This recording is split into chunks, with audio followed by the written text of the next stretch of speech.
All right, welcome to our little podcast here, Off Topic with Tim and Matt, the sports segment series where we always go off topic. And to start this show, we're going to throw it to Matt, and we're going to talk about a little football tournament that went on in Red Deer, Alberta. Well, it was bigger than little, that's for sure. Indoor football tournament, Rumble in the Rockies. Got a little clip for you guys here that they threw together. Looked like it was some exciting football for the young guys. Here we go, Rumble in the Rockies. And welcome to Red Deer, the beautiful dome that's hosted the Rumble in the Rockies.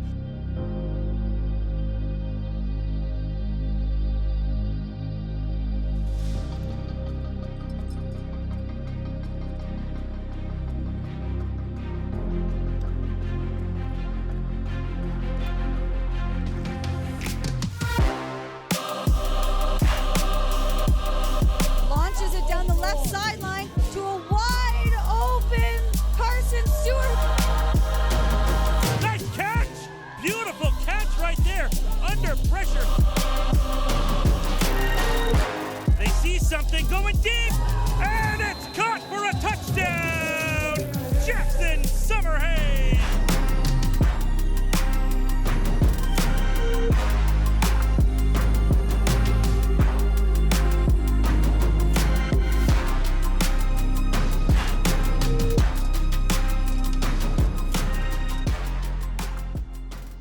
Well, that was awesome. I mean, that looks like it was some exciting football. And I heard it was like minus 15 outside, but they're playing in the dome. You can play football in the dome. Those facilities are fantastic. I lived in Saskatoon for 3 years, and there's the SaskTel Center. And there's literally like 3 airline hangars of just built-in soccer fields, football, baseball, lacrosse, everything. They're amazing facilities. Yeah. And it's money's so well spent for those municipalities, and kids can play these sports and train because not everybody wants to curl and play hockey. Yeah. So, great facility, great tournament. Yeah. And, wow, I really hope there's another one next year. Was really excited because I've got them on my Facebook. Prince George football. Oh, okay. The Kodiaks Yeah. actually had teams go down there. And the exciting thing about this is that I have a big love for Prince George football. Very committed families. Yeah. The really hard worker players. But they don't have a lot of opportunities to go play. No. Right? And they've got the Kodiaks and the BCFC now that, when they come down here, the whole family comes. Yeah. Because they want to go. They don't get to see their kids play much, right? No. And so they had 3 teams go from Prince George over there. And I think they did pretty good. Okay. I haven't watched any of the games in full. I saw some highlights. But I don't have any results of it. But it looked like everybody had a really good time. And I read somewhere that they're going to be making a team to go play in the States. So out of all the players that were there, they're going to be making some teams to go down and play in the States. Scouted. Yeah, let's we'll wait to hear more about that. Fantastic. Well, I mean, Alberta's always been a big football. Oh yeah, it's huge. Yeah, the Elks. Yeah, pardon me, and the Stampeders, and there's a lot of good football, high school, and of course the universities. University of Alberta Bears and Calgary Dinos. Dinos. Yeah. Yeah. Philpott boys went there. The Philpott boys played there. Yeah, they did pretty well for themselves. Yeah. So, 3 Chilliwack boys are at the University of Alberta Golden Bears. I'm going to throw out Tyler Bergen, Luke Fever, and Braunauer. Yeah, Vinny Braunauer. Thank you. All of a sudden it just popped out of my head. Okay. All right. Let's get into the meat and potatoes of our show right now. The number one thing in sports everybody's talking about is women's basketball. Yes. Now, just to be clear, I don't watch basketball at all. No. The Raptors went to the NBA championship and won it a few years ago. I caught the last 15 seconds of Game 7 was the most I watched out of any of that. It just doesn't do anything for me. Women's basketball, Iowa versus LSU, I am completely hooked, and I cannot stop watching. Today is Saturday. Yesterday was the Final Four. Yeah. Final Four. You had North Carolina State against South Carolina yesterday. So it was the Wolfpack against the. I know what it is. Don't tell me. I know what it is. Wolfpack against the Gamecocks. Yeah. Gamecocks dominated. They came in the second half and just Oregon State against South Carolina. No way. No. No. It's the No. Wolfpack. You're right. I'm right. There it is. Yeah. North Carolina, South Carolina. Yeah. Sorry, I was looking at the bracket above. There we go. Yeah, and it was the first half was quite good, very competitive. Yeah. But the Gamecocks just dominated. And the second game was the big game everyone was getting excited for. Iowa against UConn. Yeah. Now, UConn, everyone's talking about Caitlin Clark and Iowa. Yeah. But just so we're clear, UConn is the Duke of women's basketball. Their coach, whose name I can't pronounce, I'm not even going to try, is the Coach K of women's basketball. They have been to the women's final championship game 13 times. Yep. He has had multiple undefeated seasons. Not Caitlin. What's her name? Beckers. Paige Buchers. It's Beckers. Is it Beckers? It's Beckers. It's spelled Bueckers, but it's pronounced Beckers. Okay. So Paige Beckers is their top player, and their coach, who's the Coach K, it says, forget about Caitlin Clark. She's the best player in the world right now. He's probably not wrong. Yeah. But not last night, because I'll throw to you, Miss Caitlin Clark put on a clinic, absolutely, and they're double coverage too. Yeah, they came after her, and I didn't get to watch games, saw a lot of highlights of it and whatnot. They came after her, and she just was able to eat them up. Ooh. Now we go back a week to the LSU game, or a couple of days to the LSU game, where you got your girl Angel Reese there, and this was a phenomenal game. But Caitlin Clark shows she can score from any point on the floor. 26 feet outside the key. Yeah. Nailing nothing but net on a three-pointer. Nothing but net. It was phenomenal. They threw two girls in her face. Yeah. She was scoring. Yeah. She was putting it up over top of them. So they come out last night, and they're playing against UConn. And UConn, Paige Beckers is just phenomenal. Really good. UConn's got size on and a team game. Iowa. Like they play like top to bottom, and they had a lot of injuries this year. They lost a lot of really good players, like several, and they still made it to the Final Four and pushed it to the final buzzer. Yeah, and it was. And you're right. Who was the final buzzer? Because there was 1.4 seconds left on the clock. Caitlin Clark's inbound from under her own net. Yeah. And what does she do? She bounces it off Beckers back out of bounds. Yeah. 0.7 left, inbounds, throws it straight up in the air. Whistle goes. Game over. Yeah, it was quite the finish to the game. Now there was a turnover. There was two turnovers near the end there that were quite interesting. One was a steal that UConn got on Iowa, which was phenomenal. They had the girl in the face, and they gave up. All she could see was the other Iowa player, and she went to pass it to her, and the UConn player, I didn't catch their names. I'm sorry. Just dove out. Well, she was sitting there. In the weeds, just tempting her, do it. And as soon as she did, she leapt out and she got the ball, flung it back as she was running out of bounds. Like she was like flailing out of bounds. Nice little backwards, like straight pass, no bounce, just wham, right to her teammate down the field, the court they come. It was really nice. And then the other turnover was actually a foul, and this is big. They call it controversial. It was a pick. And the reason they called this one, because there is aggressive picks on almost every play, right? It's basketball. It's basketball. This is like football. There's holding on every play. Yeah. In basketball, there's picks on every play. Yeah. Right? But the reason they called this one, because the girl that threw the pick was about 6'5", like she was tall. And the girl that got picked was about 5'9". Right? Well, so it appears, right? Yeah. So what you get is the tall girl goes like this, and she wasn't aggressive with it, but she stopped dead in her tracks. She kept her elbows out a little bit too far. Gets her elbows out, and the other girl was trying to come around her. Now she throws the pick. It was just elbow to the side of the head, like whap, But it was the height differential there, and you got to be aware of your elbows. You got to keep them to yourself. It's a really tight game. Yeah. UConn was up by 13 points at the half, and Iowa came storming back. And it literally was a point differential in the game. Yeah. 1 point difference. It was 2 points, really tight game. Now, there's a lot of talk. My girl Angel and Caitlin Clark is now aging out. She's in fourth year. She's a senior. So they're going WNBA next year. And there's a lot of talk about the disparity in money in terms of the two leagues. So back up one step. Iowa LSU was the rematch between Angel Reese and Caitlin Clark from a year before. Yeah. And the reason we care about this, and this is why I love Angel Reese so much, there's two reasons. She's the ultimate trash talker. Yeah. She is absolutely brutal. She is ruthless in her trash talking.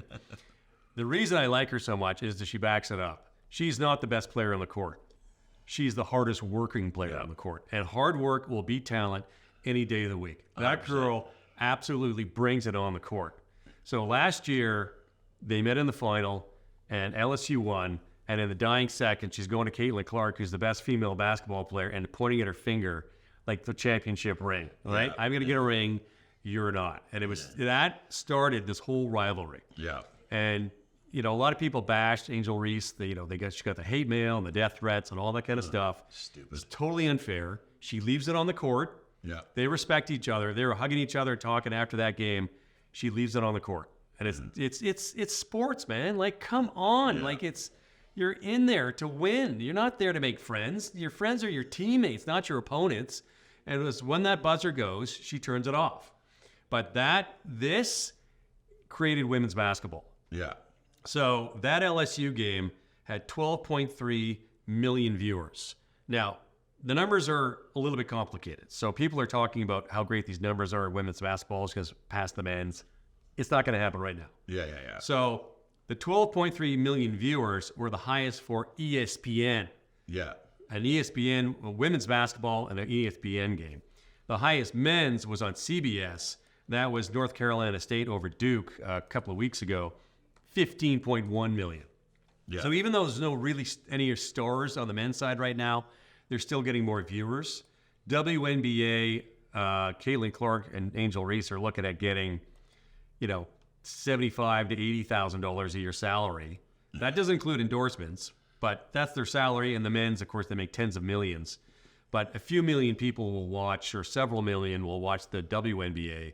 Tens of millions watch the men's. Yes. Right? So the viewership still isn't there yet, right? Yeah. And that's it. I think that's going to be the discrepancy there is you can't pay equal wages if you don't have the equal revenue income. Coming in. Revenue, yeah. And so it's like, okay, so you look at the UFL. Okay. Right? Go back to football. Let's go off topic. We'll go off topic to football. But it's kind of still on the topic, right? It is. I mean, these are men and men. Yeah. So you got the NFL where they're making $40 million contracts. Yeah. You got the UFL where they got to get a part-time job. Yeah. CFL, they got to get a part-time job.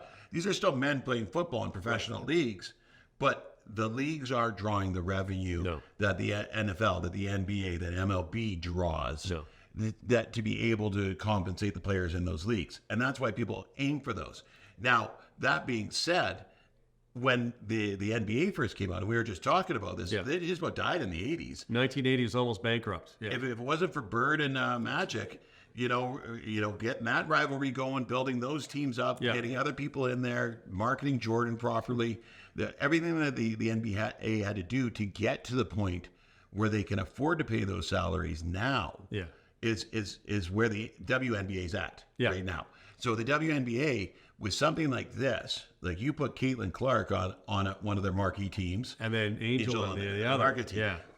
And Paige Becker's on the third. Coming in, you're talking about creating a triangle there that is going to be a lot of fun basketball to watch if you're a basketball fan.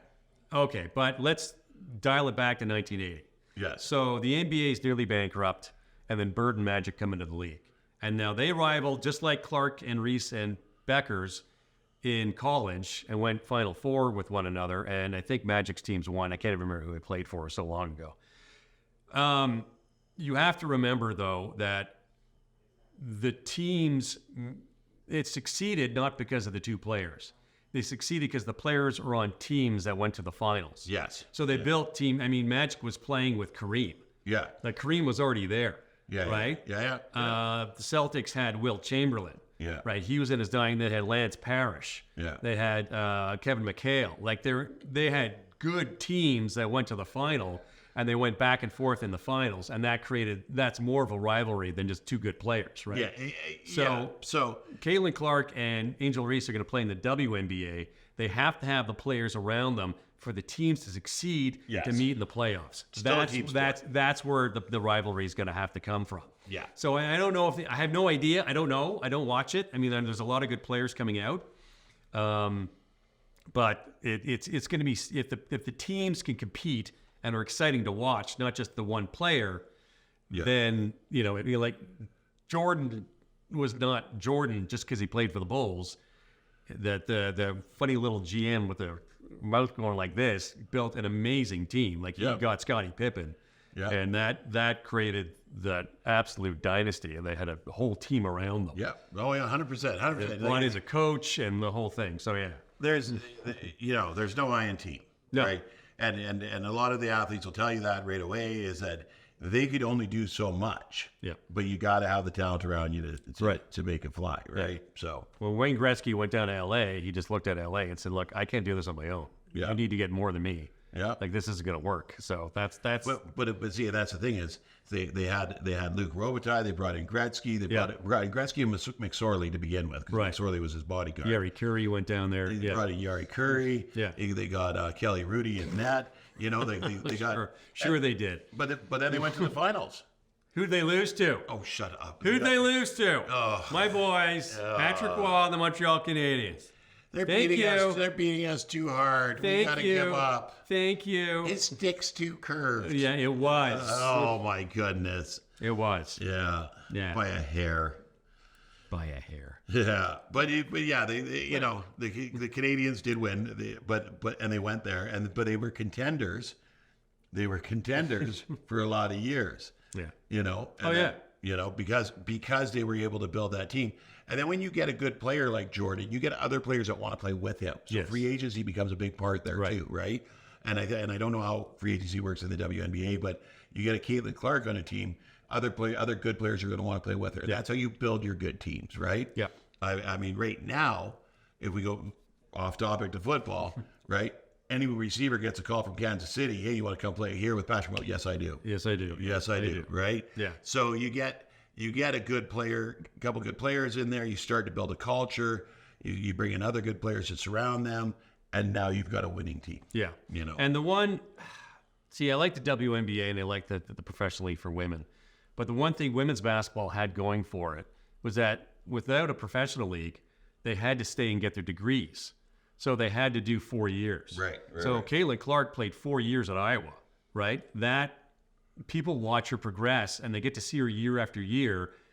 I mean, of the men's side, they played 1 year. Zion Williamson played 1 year at Duke, and then disappeared to the WNBA or the NBA, and now he's, I think, with the Pelicans or something. And I mean, I haven't heard anything about him, right? Yeah. They don't play long enough, and that's like in the men's side, they need to kind of try and keep these guys in college for their 4 years, get an education, if they even go to class. I have no idea.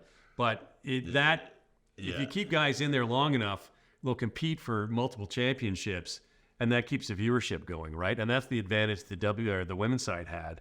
That's going to change now. The WNBA, they're going to have one good season. They're going to take off, try and get some money. Well, I don't know if they will, because Caitlin Clark, sorry, I'm interrupting, gets all those, like Paige and Caitlin and Angel, they make over $1 million in NIL. Yeah. And they're going to get tens of thousands, 75, 80 grand in WNBA. Yeah. Not including endorsements. But, I mean, Angel announced that she was going pro in Vogue. So she's doing okay off the court. But, yeah, you have to – I really hate it when players do one good year in college and leave. Well, and you think it's funny, too, especially with this NIL, because you look at they got 5 years of eligibility. Yeah. Or 4 years of eligibility, 5 years of eligibility. Something like that, yeah. So when you can go play in the NBA, right? And then go back to college afterwards and finish your degree and play 3 years. No, once you go pro, you can't go back. Really? I don't think so. No, it's pretty. Because someone was talking about a loophole with Tom Brady. I read an article. I'd have to find it again. Oh yeah. There's a loophole with Tom Brady that he went into the draft with a year of eligibility remaining. Oh, did he? So he could still go back. I thought he graduated. I thought he did 4 years. No, he did. Yeah. But you get 5 years in football. Oh, right. Yeah, so he's got a year of eligibility still. You go back to Michigan. You go back to Michigan and be their starting quarterback for a year, win his national title. That would be very funny. 45 years old. Yeah. So get Belichick, because he needs a job as a head coach at one of the universities. Throw him in there. You know what I wanted, going off topic, what I really wanted Pete Carroll to do?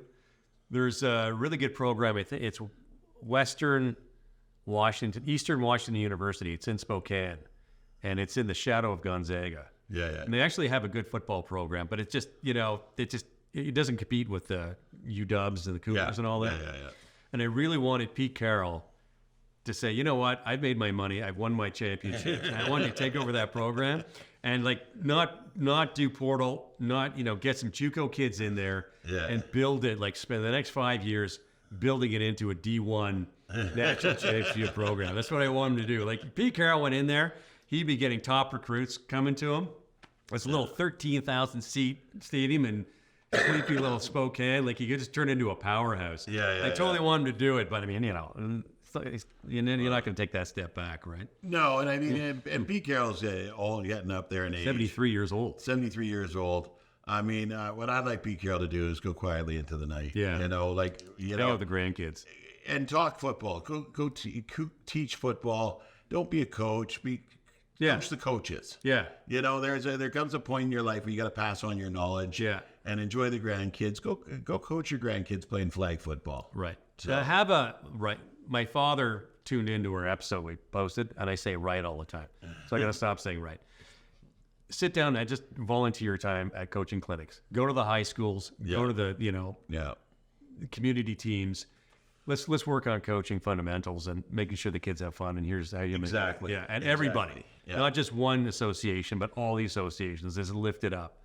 Talk down some of these high school community coaches about fill the kids with the basics, the essentials, and the work ethic and the attitude that'll make them successful. The fun of it. Fun of it. Yeah. Not the ego of it.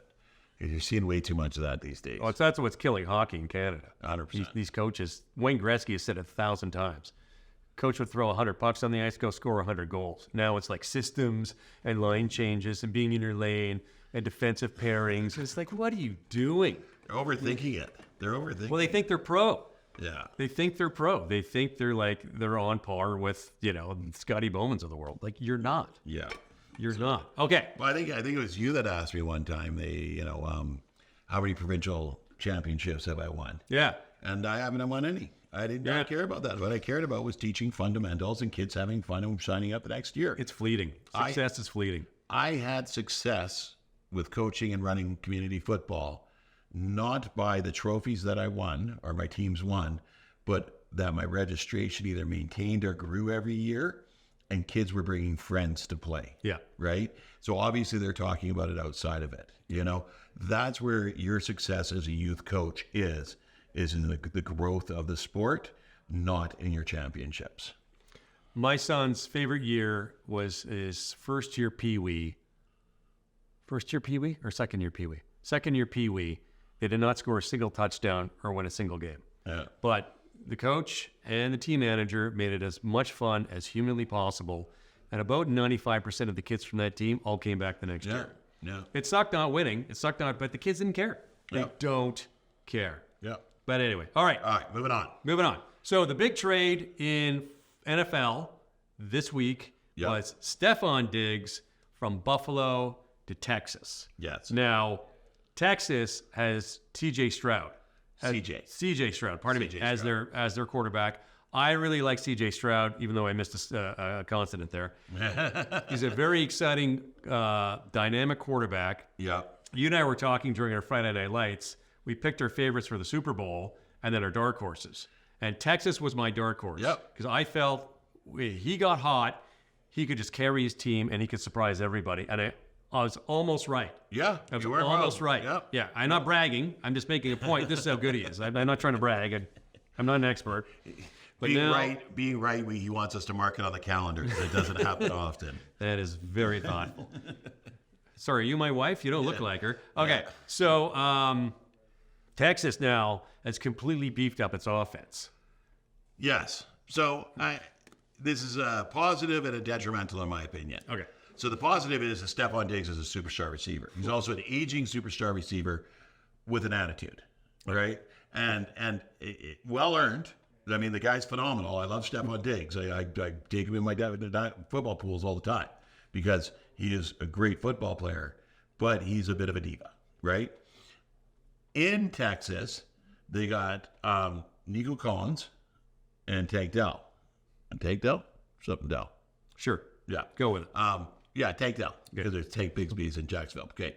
So Tank Dell, Nico Collins, two very young, very good receivers, right? They've just brought in Joe Mixon from the Bengals as a running back because they're a little weak in the running back area, but they're not bad, but they were a little weak, so they brought in Mixon. And they've clouded up their running back room because now they have three what other teams would consider starting running backs, and they have three number one receivers, right? Nico Collins, Tank Dell, Young. They showed a lot of promise last year. They could be number ones on other teams, but they're a great 1-2 punch. Now they've got this great 1-2-3 punch. You don't have enough snaps to give the ball around to 6 superstars, right? You don't. And that's going to cause grief. And part of the problem in Buffalo was Stefon Diggs didn't think he was getting the ball enough, right? So is this going to fix it or hurt it? Yeah. You know, so. And Buffalo has a lot of picks this year. Yeah. And it's a very deep wide receiver draft. Yes. So it's actually a very bright tactical move. Yes. But going back to Texas, I wasn't really convinced their offense was the problem. I was kind of wondering whether their defense, they have the offense, like you said, yeah, but could their defense keep guys points off the field, off that scoreboard, to complement their offense? Their offense is explosive. It is so much fun to watch. He is so enthusiastic out there, but their defense was lacking a little bit, and I think they gave up one too many points, and that's what hurt them in the playoffs. But when you look at it, right, they're going to draft defensive players now that their offense is solid. That's true, but they're going to be rookies. They don't need anybody on the offense. What they're going to need is players on the defense and the offensive line. And I think where they lacked more last year, I'm just trying to pull up to see what they got for picks here. Yeah, what they lacked more than defense was offensive line, and that's where. So now they don't have a pick until the 10th pick of the second round, but they got 2 picks in the second round. They did pick up an OC though, right? Did they? Yes. Yeah. They got what's his name? Whatever. They got a good player. Yeah. They got a good. But you're right. I mean. Yeah. So they got 2 picks in the second round. They got a pick in the third. They got 2 in the fourth, 2 in the sixth, 2 in the seventh. So they got a good amount of picks, but they're seeing it needs a defensive tackle, cornerback, offensive guard, tight end, defensive end, right? So you got 5 needs here, and you've got 10 picks. So you get 2 of each. Maybe you get lucky. Yeah. Tight end, you know, if you got 3 receivers, do you need a catching tight end? Pick one of the blocking tight ends that are out there. There's lots of them, right? They're a bit cheaper. So, you know, I think when you turn around and you look at it, you got the Bills over here, right? They've got a Beefalo. I mean, they definitely need a receiver now. They lost Gabe Davis. He was a free agent. He went somewhere else. And now they've lost Stefon Diggs. So they got Shakir, and that's it, right? And they got nothing. So I think you were mentioning, you know, be a good spot for Chase Claypool. It'd be you know what? Their offense would work perfectly with Chase Claypool. Perfectly. Because you brought this up. His first year in Pittsburgh, he was with Ben Roethlisberger, and the two of them clicked beautifully. Yeah. And I could just see, I look at the career of Josh Allen. Jake Allen played hockey. Josh Allen, and the way his career progressed. He couldn't get arrested out of high school. He got a gimme to get into JUCO. Yeah. Got a sniff at Wyoming, took it. Got picked 16th overall by Buffalo. God love Buffalo. Stuck with him for 2 crappy years, and they started getting good. They saw something in him no one else did. Yeah. And they stuck with him. They stuck with him. But they brought in Diggs. They did. They did. That helped. So you look at Chase Claypool, who was, good coming out of university. Yeah. Had a great rookie year, and then he ran into some issues, some attitude issues. Some of it deserved, some of it not. People bash him too much. But way too much. But it was fit issues. It was fit issues. Yeah. And he didn't do himself any favors with how he handled it. Yeah. But he didn't fit there. It was like, you got the round peg and you're trying to cram it in the square hole. He would be perfect in Buffalo. Yeah. 6'4", runs like the wind. He's got good hands. Yeah. He needs someone to throw to him. Yeah. And Josh Allen, I think the two of them, the way their careers have progressed and the crap they've had to eat, they would really click. That is my personal opinion. I don't know what Buffalo's thinking right now, But Farhar Lalji on TSN said he expects Claypool to sign with the team pretty soon. There was talk Saskatchewan Roughriders put him on the negotiation list. It's more of a tactical thing than really serious. And, Yeah, and, when you get a player in the NFL, like a Canadian player in the NFL that's not really playing, or it's kind of questionable where they're going to go, teams up here are going to sniff, right? Or dibs it, right? And they don't always come. No. Right? So I think Chase is going to play in the NFL next year. And funny enough, the other option that I think he looks really good at, where Buffalo, are my Chargers. Yeah. Right? Because we cut one of our receivers, traded the other one of our receivers, and right now we're sitting with a second-year player who couldn't catch a cold last year, and another Canadian, Josh Palmer, who has played fill-in guy for the two studs and has not really had a position, but played fill-in and has done phenomenal. Yeah. Right? So bringing someone like Chase Claypool, right? We've got a fifth-round pick in the draft. We got not a fifth round, a fifth overall pick in the draft. We've got some room to bring in people like that, and they do really good. So Buffalo, I think, would be a better fit for him. Right.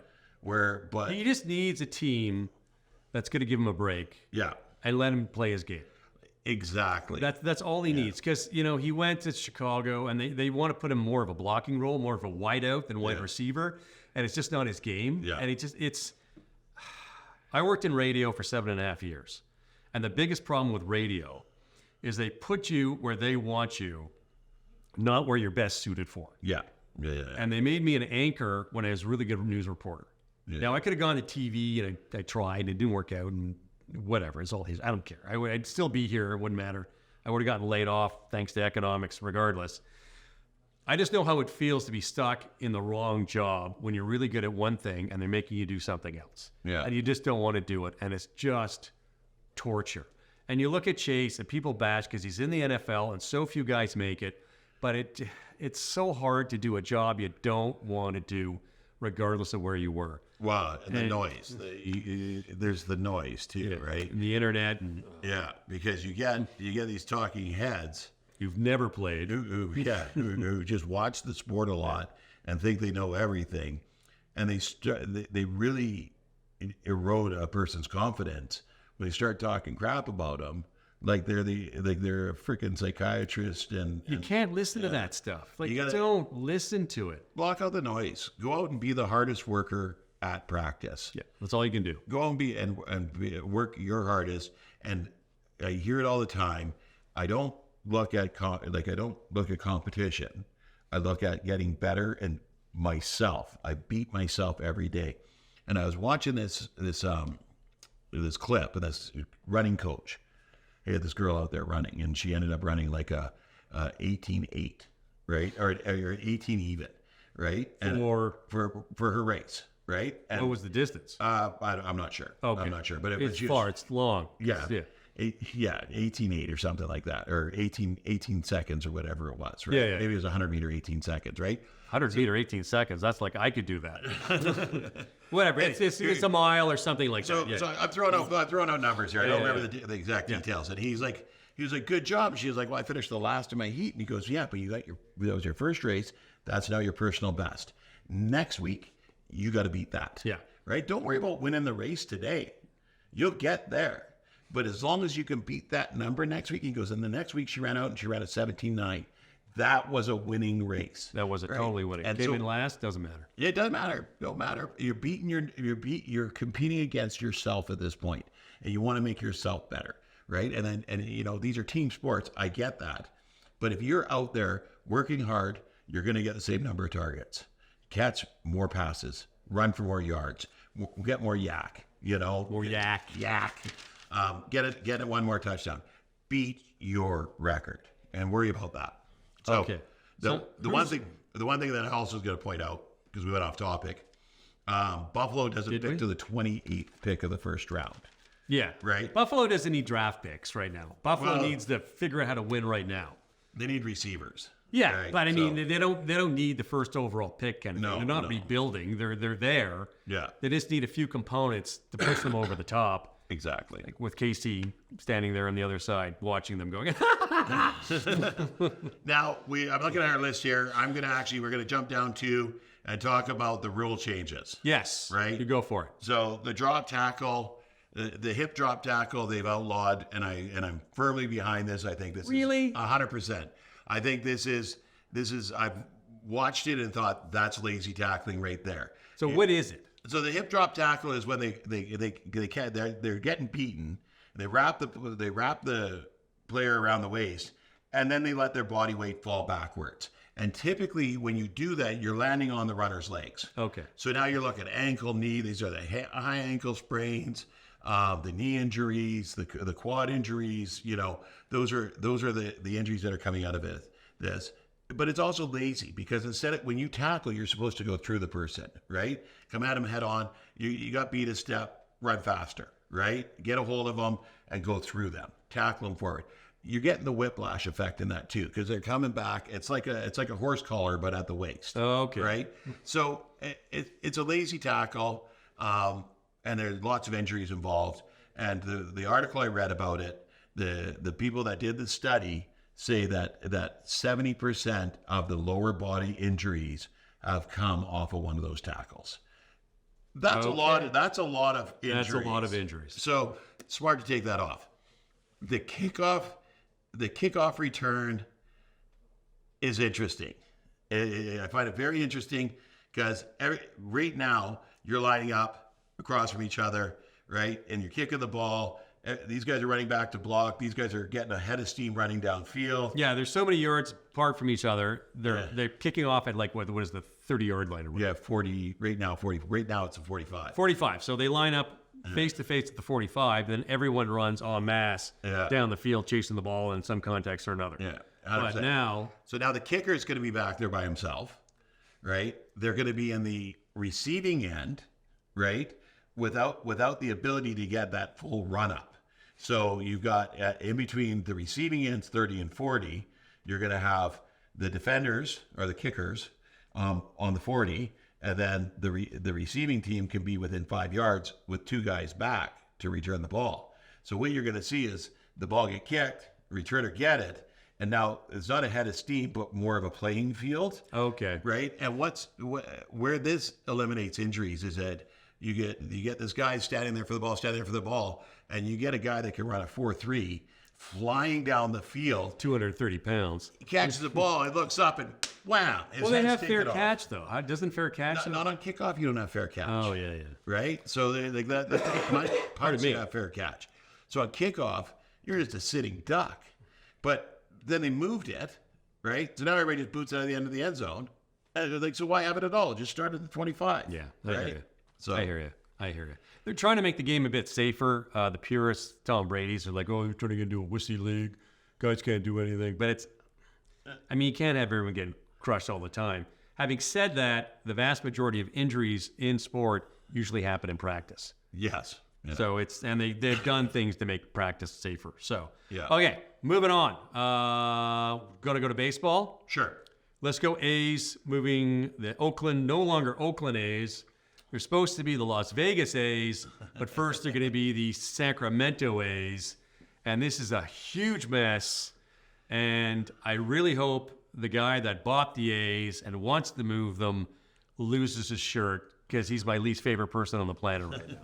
This is terrible. This is absolutely brutal. Well, and I don't remember, it's only been about 3 or 4 years that he bought them. Yeah. Yeah, it hasn't been very long. But here's the issue is that everybody wants the super stadium. Everybody wants a super stadium. So the owners of these... And no one wants to pay for it. And especially me. And that's where this has happened, is they want the super stadium where they can generate revenue, right? But in order to do that, you need money to make money, right? But nobody wants to pay for it. And the economy we're in, it's ludicrous to think that you're going to make a $3.5 billion stadium and then charge ticket prices that nobody can afford to come to the game. And Oakland, the city of Oakland's looking at it going, well, you can't even fill up now.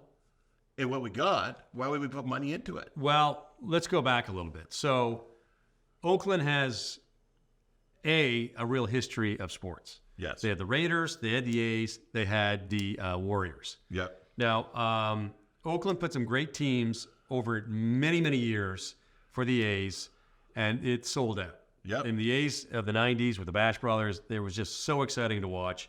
The Warriors were perennial cellar dwellers forever, and they sold out every single game, regardless of how bad that team was, long before anybody ever heard of Steph Curry.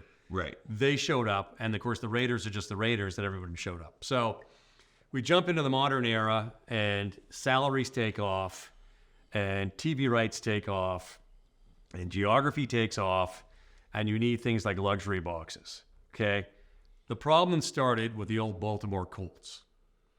So what year did the Colts move to Indianapolis? 80s, 1980? 81. 81. So the Baltimore Colts had an owner. It was an old guy. It was kind of losing his mind. He was going crazy. His son runs the team now. Yeah. So they played an old Memorial Stadium in Baltimore, which even people from Baltimore will admit is a parking lot between Washington, D.C. and New York City. No one thought about the Baltimore in any context. Yeah. They had the Colts. Johnny Unitas and company came in. They made Johnny Unitas and the Colts made football for TV. They had some brilliant come-from-behind wins. They had that loss to the New York Jets to Joe Namath. That loss to the Jets made the NFL Super Bowl what it is today. Yeah. They became a great team, but their stadium was pretty much falling apart. It was just an old building. No one really cared, and it was kind of a dump, right? So the owner, of course, wants a brand new stadium, and the owner didn't want to pay for it. Yeah. So he goes to Baltimore, and no one ever done this before. And City of Baltimore, you got to give me money to build the stadium, or I'm moving the team. They thought he was crazy, and he was. He refused. The city's like, we're not paying for this. What are you talking about? Cities, municipalities don't make a lot of money off of sports teams. They don't. They make a bit of property tax, a lot of money in property tax. There's nominal employment. You're making minimum wage to serve popcorn and hot dogs. The players don't live in the cities anymore. They all go to LA and New York or where they're from and train with professional training guys in the off season. They don't stick around. They don't buy homes. They don't buy cars. They maybe buy their clothes, but the seasons are short and they disappear. And this was before paid parking. This is before paid parking and all this kind of stuff. So the city does not make a lot of money off a sports franchise. Yeah. They don't. People think they do. They really don't. They don't make a lot of money. So the city of Baltimore is looking at this guy going, are you kidding me? You make more money. You're worth more money than the whole city, and we're not giving you any money. He packs the place up and in clandestine negotiation moves the team to Indianapolis. Yeah. Municipalities now freak out. Now they have to start giving money to billionaire owners to build new stadiums. Yeah. It's not fair. Yeah. It is not fair to the taxpayer. It is not fair to the fan because the fans now pay a fortune. This is $200. Yeah. It's $200. I've gone to Vancouver Canadian games to see the Canadians play, which is a single A franchise, and it's $200 for a single A jersey. It's a lot of money. Yeah. And beer's $15 for parking, $8 for a beer, $4 for a hot dog. You're paying a lot of money. Yeah. Yeah. And the cities Oakland does not have a lot of money. They have homeless camps everywhere. Yeah. It's a massive problem. So the city of Oakland didn't want to give this guy any money for a new stadium, and then they reluctantly agreed, and they're sitting down there in the middle of negotiation. They were going to tear down the old one, build a brand new facility along their waterfront. It was going to have all sorts of stuff. It was going to have a convention center, a conference center, a multi-facility building. And in the middle of this, he announced he's going to Vegas. Like blindsided everybody. They found out in the newspaper. They opened up the newspaper and found out the A's are going to Vegas, and they had no idea he had done this. Yeah. It was dirty pool. Just dirty pool. Yeah. The guy's a scumbag. I'm sorry, he's not nice. Okay? That's my opinion. Don't sue me, but I'm not the only person that says these things. So now they're going to Vegas. They open up in Oakland this season, and about 400 fans sit in the 30,000-seat stadium. It's empty. Yeah. So what are they going to do? They're going to go to Sacramento next year. Yeah. And they just got the rights to call them the Sacramento Athletics or the Sacramento A's. Major League Baseball wants 32 teams. They're hoping to get a team in Sacramento. Yeah. I don't know where it's going to come from. I don't know where they're going to get the players. Yeah. I don't know where they're going to get the GM. I don't know who's, because it's a single A stadium with 12,000 fans. And now It's a huge mess. And this guy's got to build a brand new state-of-the-art palace in Vegas, which isn't cheap anymore. Yeah. Formula One comes to town, and you're paying $1,500 for a hotel room that was $100 2 weeks before. Yeah. It's a lot of money. It's an event thing. They've got a 162-game schedule. Half of those are at home. This isn't football where there's 7 home games. This isn't Formula One where it's 1 week, 10 days. It's a big, everyday thing. I don't know how this is going to work. This guy's on the hook. He'll spend billions to build a place in Las Vegas, but he won't do it in Oakland, where you had a fan base, where people want the team to be good. They just don't want to sit in a dump to watch it. Yeah. I hope this guy loses his shirt. I do not like this at all. I really hate it when teams move like this. It's all about greed. It's all about marketability. Well, and here's the thing. Like, let's look at off topic football. The Kansas City Chiefs have announced that they may have to leave Kansas City. They don't have to because they want more money. They need the stadium. They need a stadium upgrade. They need a stadium build. Blah blah blah blah blah. And a tax got voted down that would pay for half of it, right? Whereas the team would pay for half, the city would pay for half, so they're working together. Yeah. And the tax got voted down. Right. Right. So now they're like, well, I don't know where this money's coming from. I don't know how we're going to do this. So we're going to have to look at moving. The Chargers, San Diego, forever. They started in Los Angeles, went down to San Diego, and they were down there forever. Their stadium was old, decrepit, way out, hard to get to, limited parking. You know, I went to one game down there, and we were in the city, and we had to take a bus and then a train. Got to the game. It was like a 2-hour trip. Yeah. Right. 2 hours back. Right. Like it was not easy to get to. No. So San Diego's working with the city. They are like, okay, we're going to put all this money into it. We want it down in San Diego, like in the city, by the Padres Stadium, Convention Center. They're going to build it, add on to the Convention Center, build a stadium, all this stuff on the waterfront. All the city had to do was give up the land, right? And not even give it up, even like just lease it out, right? Yeah. You know, at a zero thing. But they get all the parking revenue, they get the convention center revenue, they get all this revenue, blah blah blah. Got voted down. Yeah. For the 4th time. Yeah. Right? They came up with 4 ideas. They spent all this money on, and they said we have no choice because we can't play in that stadium anymore, and it's the city's stadium, the Jack Murphy. Yeah. Right. We can't play there. We have to go find a stadium to play in. Yeah. And now they're tenants in Los Angeles because the Rams own SoFi and the Chargers are renters, right? They're like the guy lives in the basement suite, right? So, you know, I mean, they're really homeless when you think of it, but they had to go somewhere where they had a stadium they could play in. And it sucks. But look at the economy right now. With gas, $2. Yeah. Like seriously, right? Inflation's going up. Look, you and I love sports. Yeah. We love sports. And you go down to downtown Vancouver when the Canucks are in the playoffs, everybody's excited. Electric. Everybody, it's civic pride. I got a friend of mine, he's in a musical theater, hates sports. I don't get it. Why? It's civic pride. It's just fun. Yeah. It's exciting. It's unpredictable. You don't know where it's going to go. Yeah. And cities, I mean, you're on city council. You're not looking at, hey, how do we keep this team here? How do I keep the sewer upgraded? What do I do with the homeless camps? I got addiction problems left, right, and center. Yeah. My car keeps getting broken into. Yeah. I can't get my garbage picked up on time. I got a dead raccoon across the street. I got to go pick it up with my shovel because I called 4 times and the guys don't have time to go pick it up. And it's government. Like, they don't always get it, but it's such a hard debate. And these, like in Kansas City, they don't need the city to give them a break. Come on, the thing's worth a fortune. You're not wrong. You're not and wrong. The owner is just cheap. He's cheap. The players will even tell you he's cheap. But why is he going to, like, where he has to buy the land, right? In Kansas City, it was not that expensive. I'm sorry. It's not that expensive. He has to buy the land and build the place. But if the city gets involved, they own the land, they own the building, they own, right? they could do other stuff there, right? Like BC Place, we do the high school football championships at BC Place. They're multi-use facilities. Exactly. Right. So you as a city, you look at this as a great thing because you can bring more in.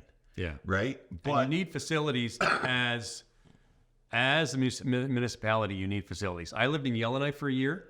I was a news reporter up there, and they had a great hockey arena. Yeah. It was amazing. And and the one thing hockey arenas and sports stadiums all have in common, baseball diamonds, most of the time, they're empty. Yeah. That is with one thing around the world they all have in common. Most of the time, they're empty. And someone has to pay for that when there's nothing there. Yeah. Right? But I talked to the mayor. I'm like, this place is crazy. A, it's freezing cold all the time. Why don't they just play outside? And B, like, this place is empty all the time. And he goes, look, you have to understand, you can't attract people to your city if you don't have any facilities. Yeah. Hey, why would I move to Yellowknife? Well, you know what? We've got this amazing hockey arena, and we have all levels of hockey, and it's dirt cheap, and all the kids have fun, and this is where everyone comes to hang out. And it's a clean, healthy, safe environment. Yeah. Right? That's a big sell. Yeah. Right? And you're in Kansas City. It's a global economy. You want to get people there. Why would a company go to Kansas City? Well, look, we've got this brand new conference center with this brand new stadium, and the Chiefs play there. And, here are the Kansas City Royals, and look how nice their place is with the waterfalls. Yeah. And it gives people a reason to go to the city. But then you start thinking, like, where are you going to go? Where are you going to go?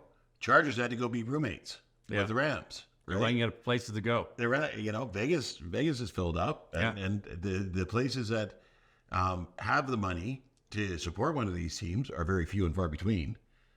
And they're like, no, we don't want to. No. So they don't want to invest in it. Yeah. It's a bit like the Olympics now. There used to be cities falling all over themselves to host the Olympics. Yeah. No one's doing it anymore. No. Because so we're going to touch on that in another few weeks. But because the return isn't worth the investment. No. And you're dealing with massive egos. Well, massive egos. And here's owners down to the ball boy. It's like people. Everybody loves it. Everybody in KC loves the Chiefs. Hell, half of Hollywood doesn't even watch football. Paul Rudd is on the sidelines wearing a Chiefs jersey.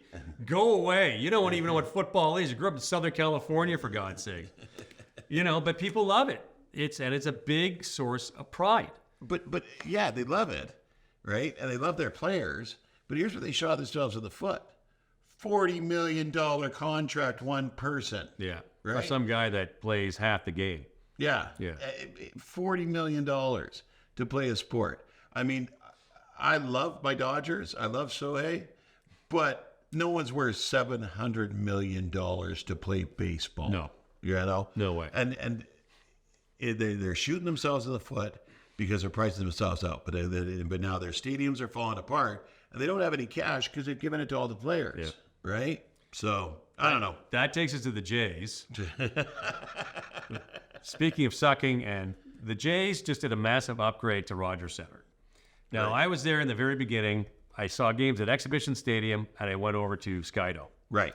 And it was night and day. Exhibition Stadium was not built for baseball. It was sort of built for football, but not really. And it really wasn't that great a place. It was sort of had a bit of character to it, but it's Toronto, right? I mean, I grew up watching hockey in Montreal at the old Forum. Right. That was where you watched. Like, this is good. So I go to Skydome. Skydome, when it first came along, was state-of-the-art. They didn't really build it that state-of-the-art in terms of, fans getting it. But no one cared because they're winning World Series, and the World Series stopped. It got empty real quick. So they just spent $400 million upgrading Skydome, or Rogers Center, pardon me. And you know what? It looks amazing. Right. It looks amazing. You and I are going to pay for that in terms of the ad nauseum, god-awful commercials and ticket prices and jerseys and all that sort of thing. And it looks great. And they went out, the Jays, to their credit, to try and get Shohei to go to the Jays so people will show up to sit. Right. Well, they didn't do that. Shohei went to the Dodgers. And their philosophy for the front office baseball people was, hey, let's go all in on defense because everybody wants to watch double plays and groundouts. This is apparently really exciting to watch. And boy, are people ever going to know they're not. The Jays are sucking right now. They cannot get a hit to save their lives. They won that game against the Yankees last night. The actual score was 3-1. The real score was 1-0 because Ernie Clement, who's one of the 2 players on the team that are actually getting hits, came off the bench in the 7th inning and got a solo home run to give them the lead. The other 2 runs were on pass balls after the Yankee crappy pitching walked 9 guys in a row. Well, and here, okay, so They suck. I hate my baseball team. This hurts because you're going to make me defend the Blue Jays here, Tim, okay? Because they're only 4-4. They don't even have a losing record. So They're not scoring any runs. They got 25 runs scored, 36 scored against them for a -11. Right? They're not doing great. They're not getting hits. But their runs scored aren't the lowest either. They're not getting hits. They're not getting runs, but they're playing some good defense. They're 4-4. Right? Boring. We'll see where they end up. Right? So you guys got 26 runs scored. Dodgers got 64 runs scored. Right? So the difference there, you're right. It's the power at the plate. Yeah. Right. But there's only so many people that can do it, and the big money teams try to get lots of them. Where you guys got to hope for one of them. Yeah. Right. Well, they did a few years ago. Everyone was really excited because they had a bunch of young guys coming out of the farm. Yeah. They're all in the big league now. Yeah. And they're not hitting. Yeah. And there's something wrong with going on with the hitting coach or the philosophy or something. But no one is getting in his. Bo Bichette hit 300 last year. He's at like 2-something. Vladdy Jr. was, he hit 260, 26 home runs, 93 RBIs. Wasn't terrible last year, but he needs to be up to 270, 280, 30 home runs, 100 RBIs, and he's not even close to that this year. And the 2 guys on the team, Davis Babe Snyder and Ernie Clement, who are getting hits, are sitting on the bench, and it's driving me crazy. And defense-wise, they can do it. Right. But okay, so how many games in a season? 162. How many have they played? I don't know, 9. 8. 8. We just went 4-4. We just talked about this, right? Whatever. I don't care. So that Get leaves some hits. 154 games for them to kind of pull it together a bit, right? Are they though? Are they? In baseball, Will they? Baseball more than any other sport, because of the numbers of games, it's a marathon, not a sprint. It is. Right? So you can't worry about the first 8 games of the season. Look at the quarters. And I've always done this as the first 40 games. How's your team looking? Right? The second 41 games, right? How's your team looking? Right? Do you give up and start trading off players? And I think that's the way they do it too. That's why they have their trade deadline in August. Yeah. Right? Is because is it worth it for you to keep going, or do you start building for next year? Right? Most teams, you got to want to wait till then. For Jays, start building for next year. But the other teams, you got to want to wait for. Right. That the second quarter. So right.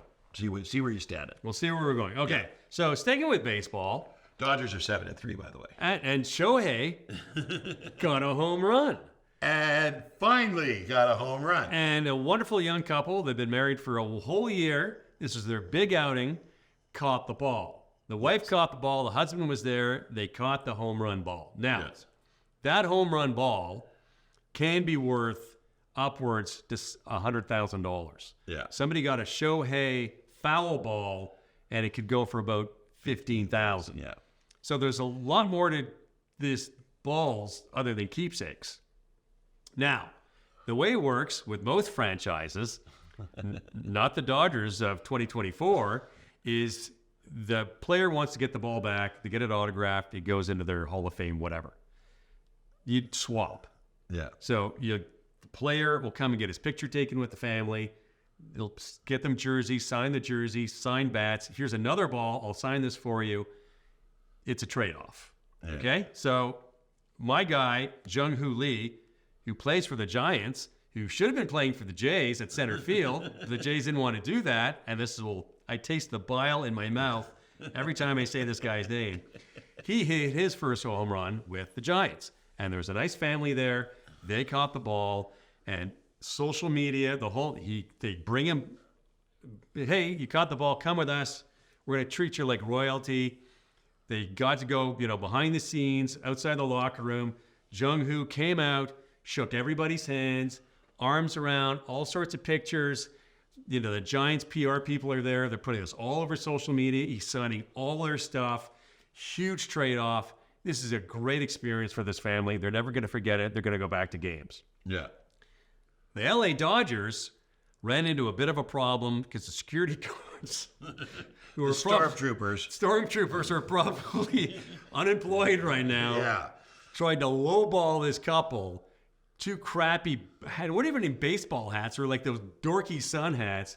We'll get them autographed. And like when they caught that ball, the lady caught the ball, all the fans are like, trade high. Don't give that ball up until they throw half the franchise at you. Yeah. And they gave them crap for it. Now, the thing went viral and the shit hit the fan. And now this young couple, I can't remember what the hell their names are, they're going to get an on-field experience with Shohei. Yeah. So before a game, they're going to bring him down to the field, and they're going to get their pictures taken. They're going to do it properly because the Dodgers are a really classy organization. Yes. Yeah. These security guards are screwed up. Right? 100%. Yeah. So, first of all, I'm not a fan of this whole, right? The ball goes in the field and you catch it. That's worth $100,000 in the stands. Yeah. That's worth $100,000. Yeah. Why? Why do you say that, right? For the start of the season. For this first home run. Why is that worth that? Yeah. Everything they do now, and it's NFTs. Yeah. Or the reason for this is now got a monetary value to it. Yeah. Right? NFT, what's NFT? My phone's charging. I know what you do. It's NFT. I'll Google it. But anyways, everything's an NFT now, right? Yeah. And so the idea is the security guards, non-fungible token is a unique digital identifier that is recorded on a blockchain. It goes down to like Bitcoin and all that kind of stuff. Exactly. Yeah. Basically, something's worthless until someone starts overpaying for it. Then it's worth money. Yeah. And it's worthless again. So go ahead. So now this isn't about getting a keepsake or a memory at the field. Yeah. Right. It's now about what's the dollar value of that. And once again, the almighty dollar ruling the world is I got Shohei's first home run ball. I'm going to hold on to this. First home run ball as a Dodger. Yeah. And everybody around him, trade high. Like right away in her head, it's no longer this is a great memory. This is a great keepsake. This is now a valuable or cash value. Right. So the stormtroopers come down and they're like, Shohei's going to want that ball. Right. So he's going to trade you for stuff. Right. We'll give you a couple autographed hats. Yep. Start low, bargain high. Right. But the thing that I found very disconcerting there was their strong arm tactics. Yeah. Right. They weren't negotiating good faith. No. And that's why I'm thinking that whoever was leading the trooper pack there is now. They separated the couple so they couldn't converse with one another. Like it was bad. It was bad. These guys were just dicks. Like it was bad. Yeah. So they weren't letting him leave with the ball. No. Is what the lady felt like. Yeah. And then they threatened that if you leave with the ball, we're not going to certify that it's authenticated. Yeah. Yeah. The people around are like, we'll verify for you type thing, right? People are taking pictures. It turned into a shit show. Yeah. So they took the couple away and they talked to them. They ended up getting a bunch more stuff. Yeah. Bat. Proper hats. Yeah. Another ball that was autographed. Yeah. But yeah. And then after the game, they're talking to Shohei through the interpreter, right? And the way he said it was like he met the couple or he wants to meet the couple, but it wasn't interpreted right. Yeah. Right? And this becomes a gray area, but Shohei's gone it's not his fault he doesn't speak English. Yeah. English is a really hard language to learn. And if anyone's ever tried to learn like Japanese or Chinese or whatever, you have to completely reconfigure the way you use your tongue to hit. And for him to learn English, it's not that easy. Like a Spanish player can learn English because they're Latin based. Yeah. It's not that hard to say, but for that, Sino type language to come to English and vice versa, it's really, really hard on top of this other job that he has where he has to train pretty much around the clock to hit 100 home runs so he can keep his $700 million contract. Exactly. And then you got all the other noise going on around with his old interpreter and the gambling and people. And when you're up there on that pedestal, people are coming at you like this. So he said something along the lines of wanting to meet the people and thank them for giving the ball back. Right. But it came out that it sounded like he had already met them and thanked them. And like, we haven't met him at all.